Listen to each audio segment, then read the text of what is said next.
Good morning, Chris here with Atlantic Drain. This morning we're in Westerville, Ohio, and we're doing a drain tile install from 2 spouts, a sump pump on the left side of the home, on out here to the street. Yesterday, actually the day before yesterday, I came out here and tunneled the sidewalk and installed new pipe out here to an existing curb hole. Today we pulled the sod off and we're trenching the line. This one's kind of deep because there's a dip back here, a swell that we had to go through. But you can see that there was an issue here with the old line. First off, it wasn't working and it was holding water. The original drain tile system failed because they started the line way too deep in the back. Also separation in the line. All the water's just going down the wall. We're going to take care of that with a new drain tile install. We had a gas line we had to come across. Always hand dig across the gas line. You can see that I kind of scraped the top here in the gas line area, and we're going to come back and hand dig across that. Today I got Larry out here with me. Larry's a homeowner. He's getting his exercise today, but I told him right away he's hired.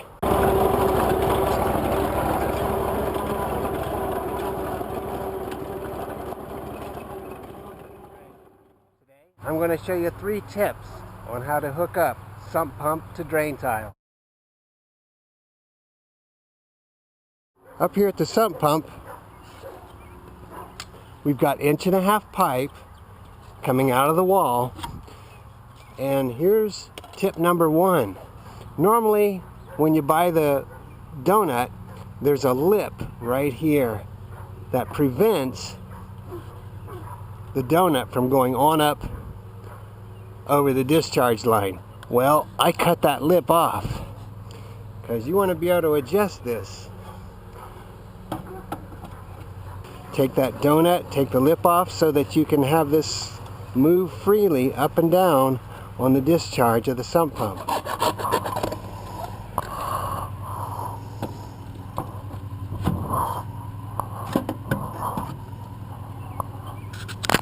That's a lot better. I can adjust that to any height I want to start this line.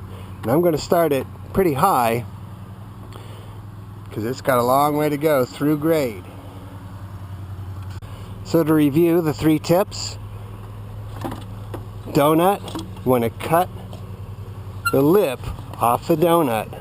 The lip's located right here, and just cut that so that it has freedom of movement on the sump pump discharge line. Install a 3x4 pipe adapter.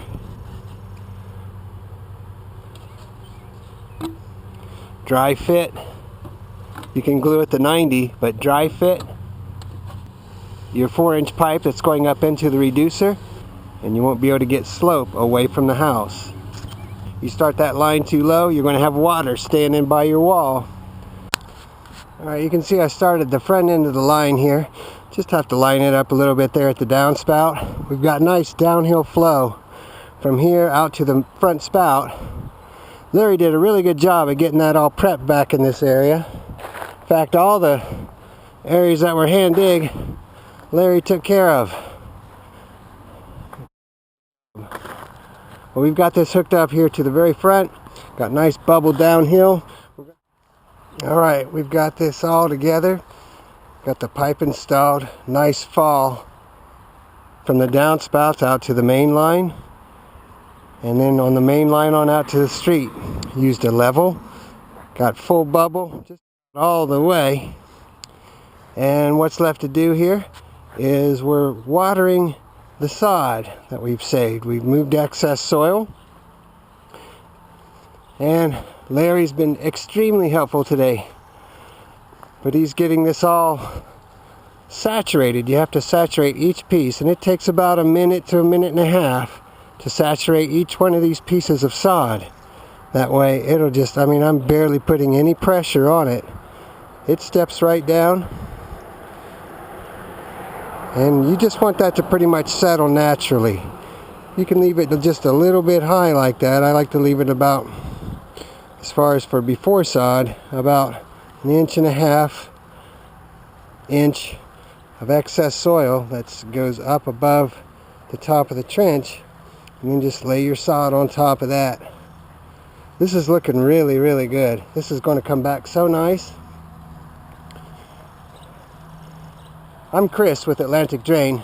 Remember, it's easy once you know how.